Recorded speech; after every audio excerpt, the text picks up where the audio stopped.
Hello and welcome to Healing from Within.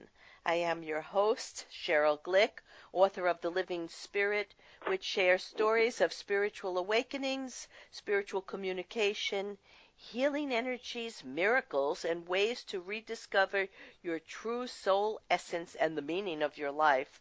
I am delighted to have with us again Debra Silverman, author of The Missing Element, which shares how personality types are based on the four elements and, like any other measure of our health or well-being, offer us information to know ourselves in a more holistic way and to understand the choices we make. Hello, Debra, and thank you for joining us on Healing from Within again. Thank you for inviting me. Okay. I am delighted to have you return to Healing from Within to offer your astrological insights into what the coming year 2018 may bring to us. Recently, I interviewed Julie Cross, author of Prophecies, who described 2017 and the political, social, and economic national and world issues as told to her from her spiritual guides. She wrote the book in 2016, but was talking about 2017, and most of the events she discussed did happen and are in the process of unfolding even now. So now I know the spiritual guides didn't leak the information to create drama or fear, but to help us be aware of how our thoughts and actions are creating much of the dysfunction in the world today. They want to help us get a clearer picture of how much individual and personal power we have to create a better world reality. That show will be airing as a special edition on my website, SherylGlick.com, November 2018. And to hear Debra's interview with me on the book The Missing Element that was done before, please go to the radio link on my website, SherylGlick.com. Debra, as our listeners are aware, my guests and I share our intimate and enlightening views and experiences as we seek to metaphysically bridge the world of energy and physicality with practical and mystical wisdom for better health, prosperity, and loving relationships to improve our personal and also our collective life journey. In today's episode of Healing from Within, Debra Silverman, an exceptional astrologer, counting many celebrities among her clientele, including the rock star Sting, will help us prepare for 2018, which will be a year of massive change for everyone. We will find out how 2018's transformational power is going to affect us and our loved ones. But let's begin first. As a former guest of Healing from Within, Debra, I think you remember I always love to ask my guests to think back to their earlier days and remember a person, place, or event that was most expansive or meaningful for them and may have been a clue to the adult life and lifestyle they would value now. So think back, and what comes to mind? That's such a great question. So I was inspired at a sweet age of 20. It's such a great memory.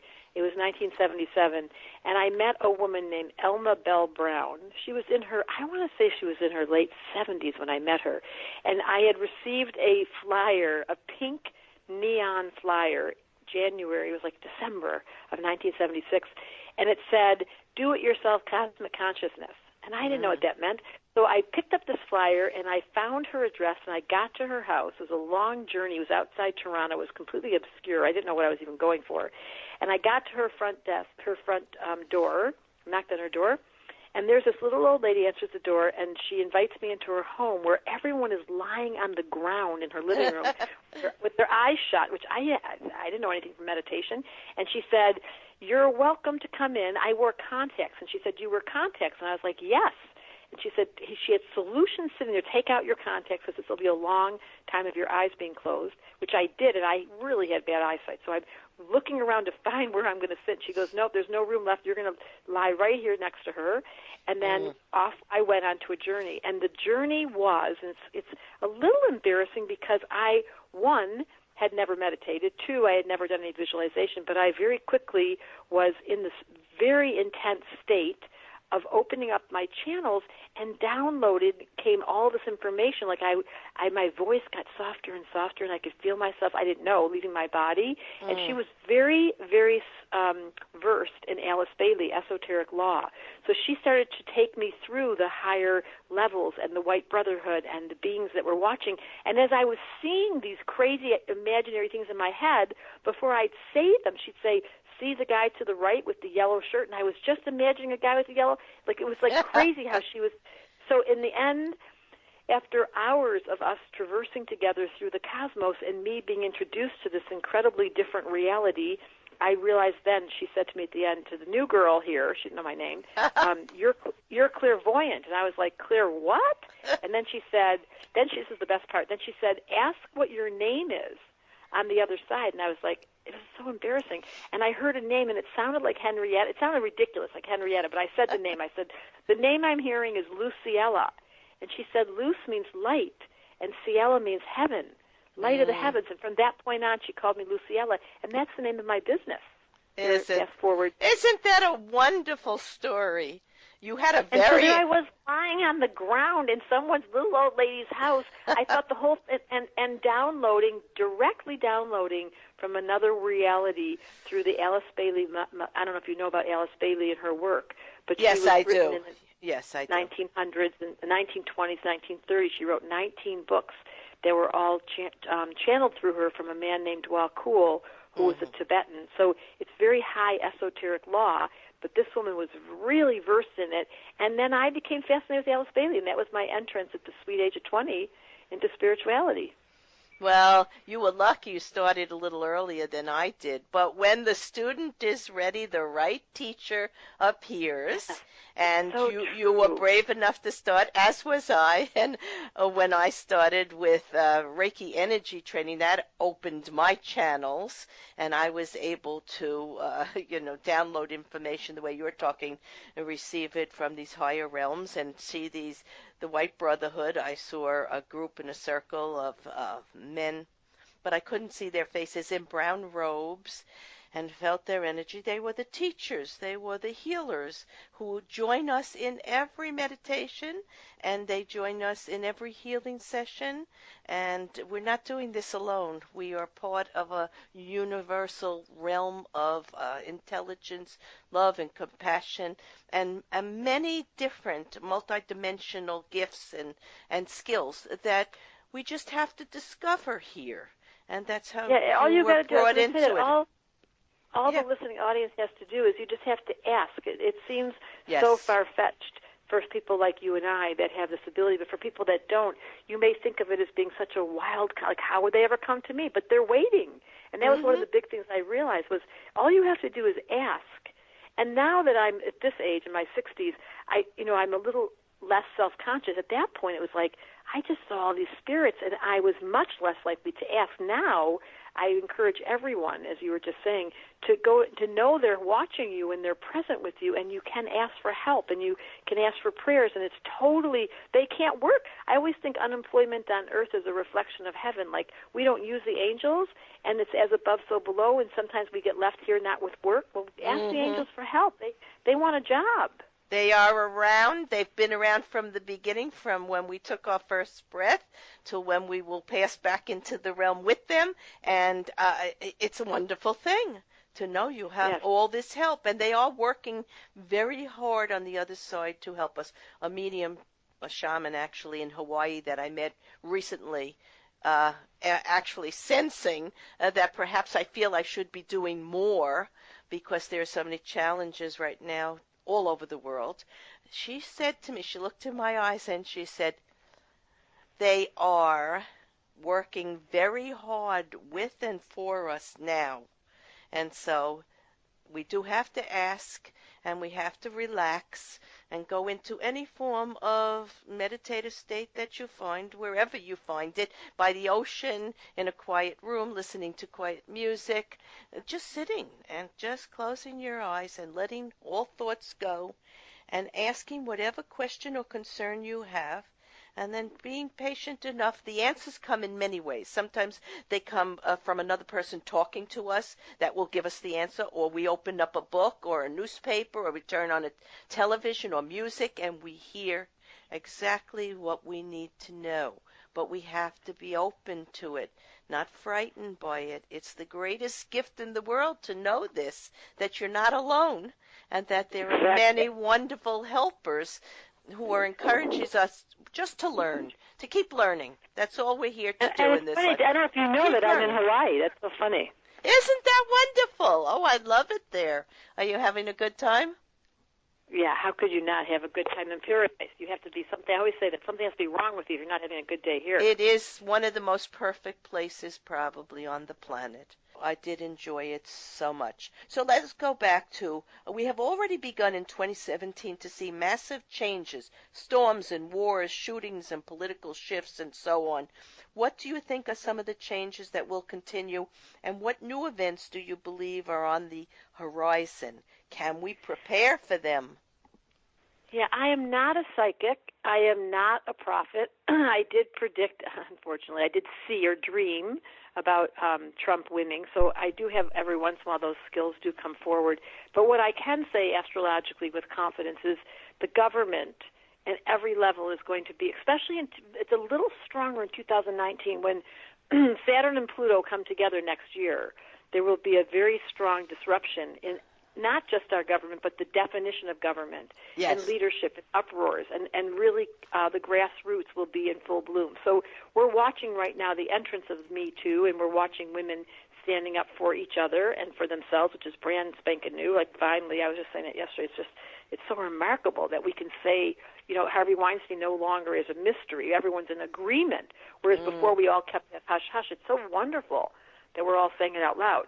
So that's transformation that is going to continue. Jupiter's in Scorpio. That Harvey Weinstein's has a representation for so many of the men.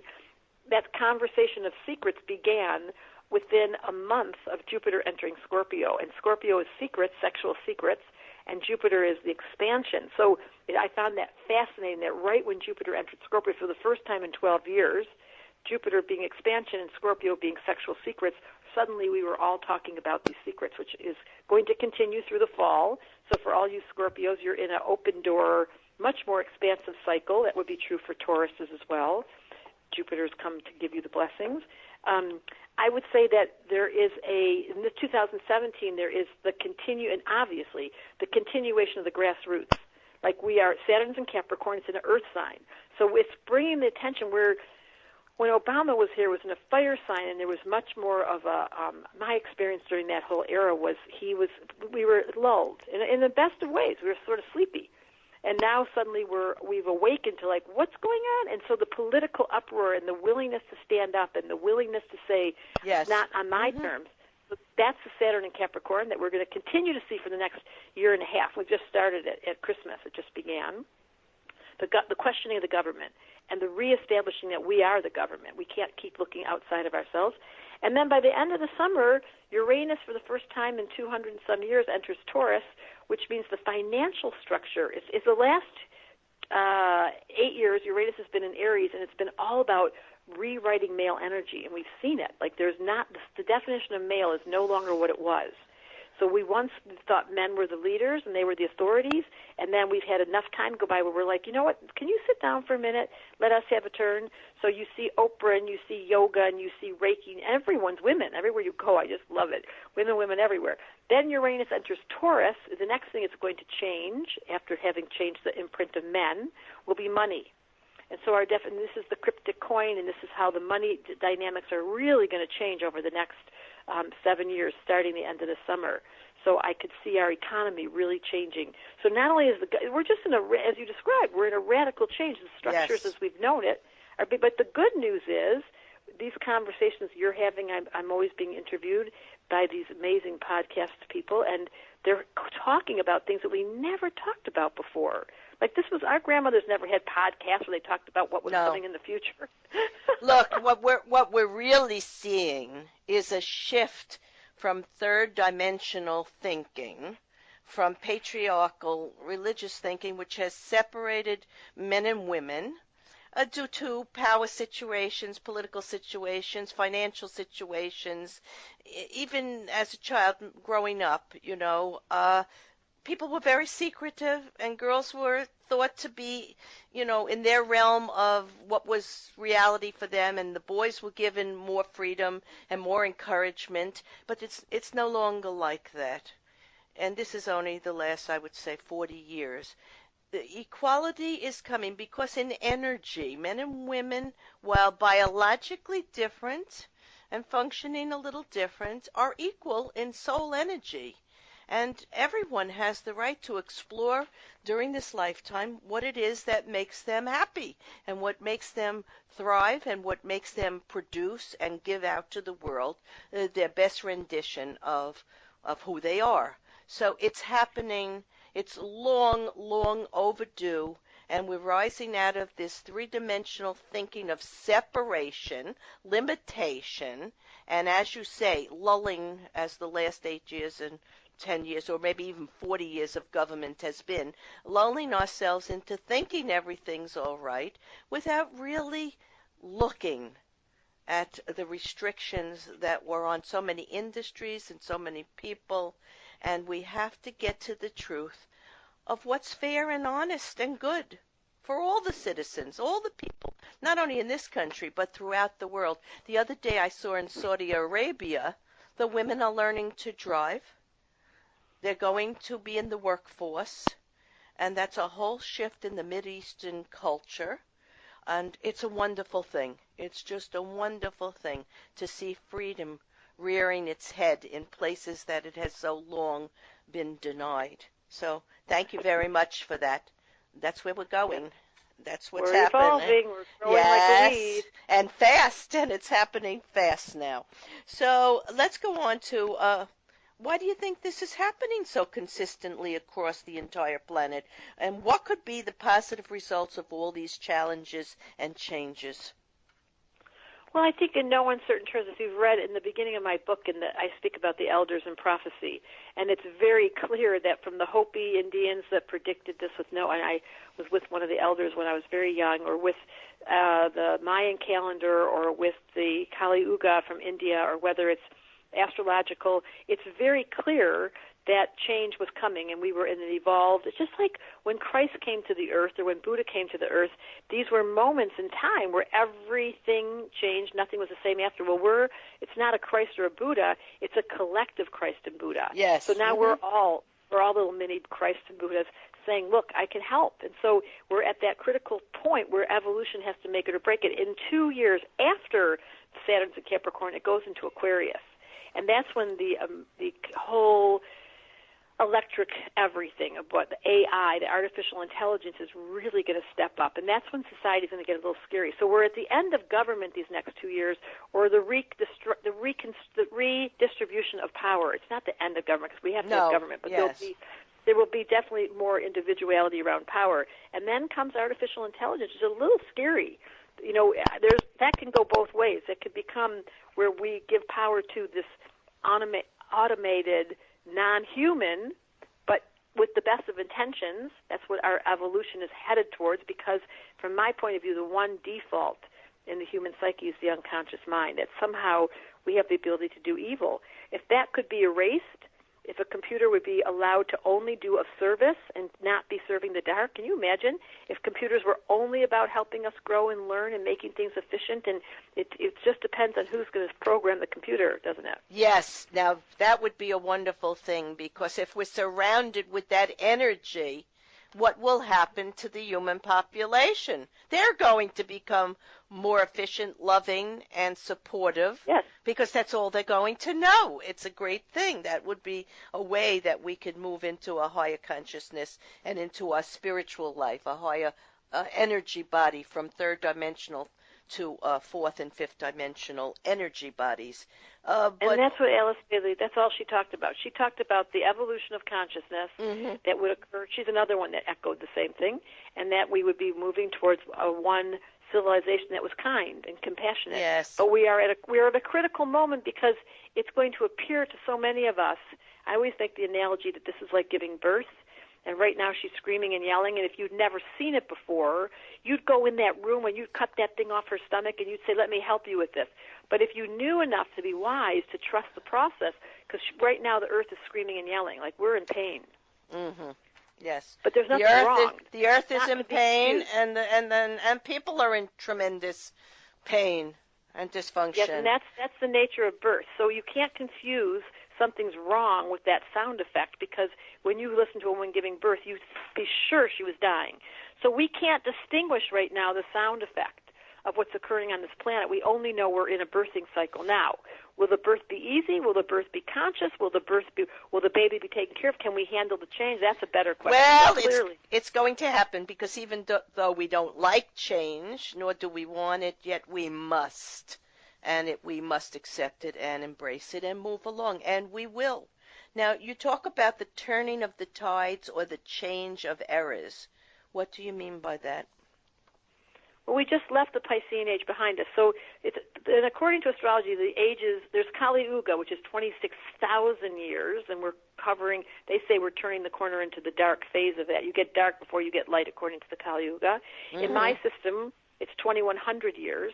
And so my prediction was that in 1960, we saw the end of the Piscean age, and that's when we entered into this. There was 7 planets in Aquarius during 1962, 63. So there was this unbelievable influx of break the rules, don't follow, take these drugs, break your marriage, give everything away. We broke everything for a short period in the 60s that had to do with anything of the past. And then, of course, we came back and got our senses, but there was a transition from the Piscean age, which was follow the leader, follow the religion, do what you're told, fit in, homogenize. Pisces like to blend in. They don't want to make a wave. And then we just entered the Aquarian age in the 60s, which will last for 2,100 years. We're like 1 minute in. And this is, don't tell me what to do. I'm not listening to you. I'm not following. And we're really in the middle. We're in the very entrance of the Aquarian age, and it's intense right now. Yes, and the Aquarian age is also to lift our thoughts, our consciousness, and our thinking to a new level, so we'll have a new reality.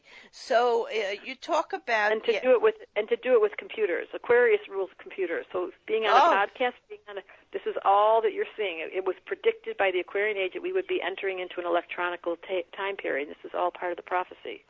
Well, that's wonderful, but some of it can be a little disturbing. Social media has created some problems for us that we're going to have to work out the kinks in, because, it's affecting the children and their young minds. So we will have to work out some of that. But you talk about the observer and the ego. And the ego has ruled with fear and limitation our mind and thoughts. But the observer is something else. That's something within us that when in this change, during all this change, the key is to become the observer. Now, tell us something about that. Yeah, and I'm just aware of time, but you're good.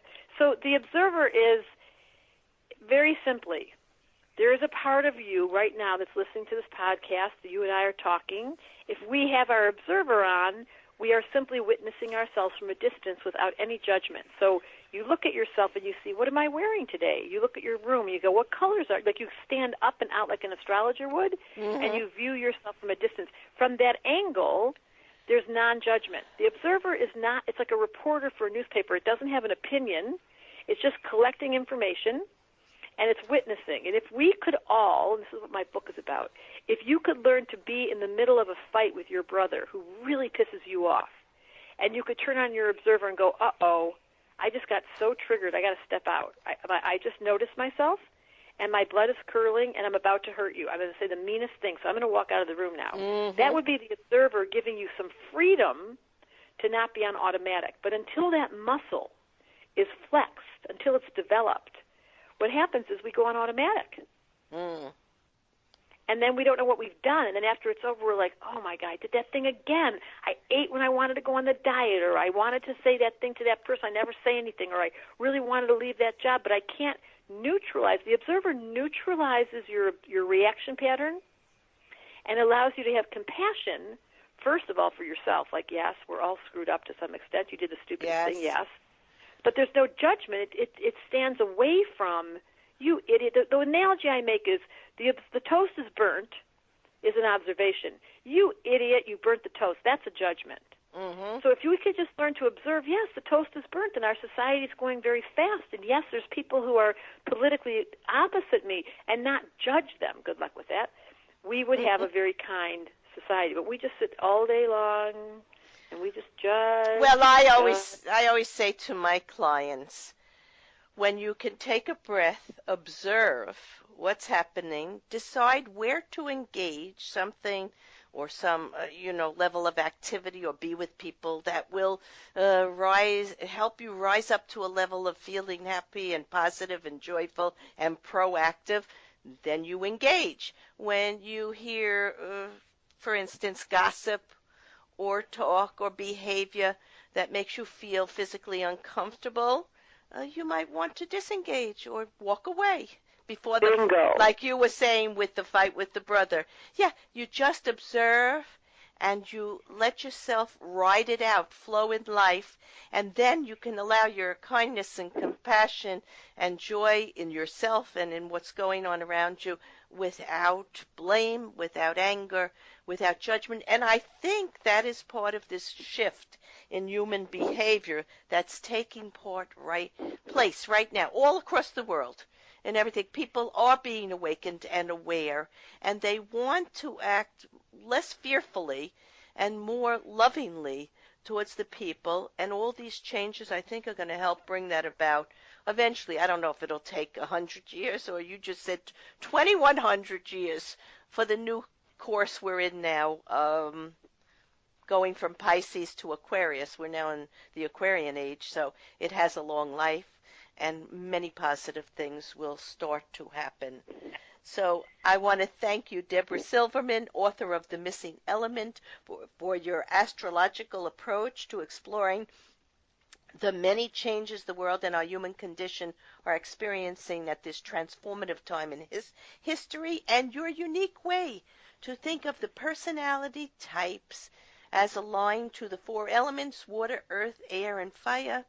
And that shows us the way to appreciate the journey of the soul as it is affected by the world karma and universal source. To read more about this approach for self-investigation and self-mastery of your emotional life, go to debrasilvermanastrology.com. In summarizing today's episode of Healing from Within, we have discussed Debra's astrological view of what we can expect to experience in the coming year and beyond, as change in this transformation shift from third-dimensional thinking to higher states of consciousness, awareness, and perceptions of our true nature as spiritual beings having a physical life, and to begin to develop the observer or witness of our soul or higher self, to integrate our human and ego-based mind reality, and to work with our inner essence, the part that enables us to understand our spiritual and human nature so we can accept life in all its quirkiness.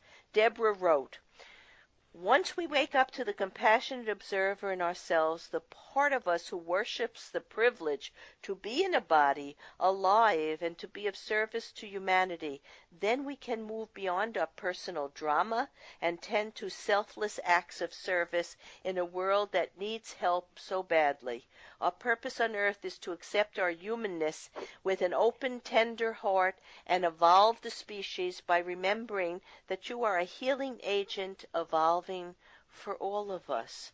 As you do your independent work of truly being yourself, we all benefit."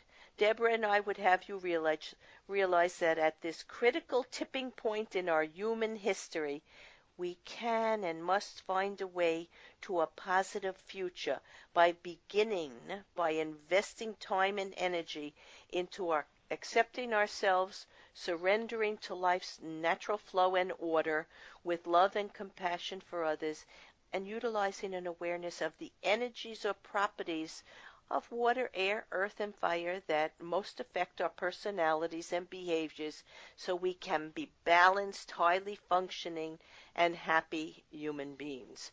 I am Sheryl Glick, host of Healing from Within, and I invite you to visit my website, SherylGlick.com, to meet and greet authors and leaders in the field of metaphysics, science, psychology, astrology, spirituality, the healing professions, and music and the arts as we become open to efforts for success on all levels of emotional, physical, and spiritual life.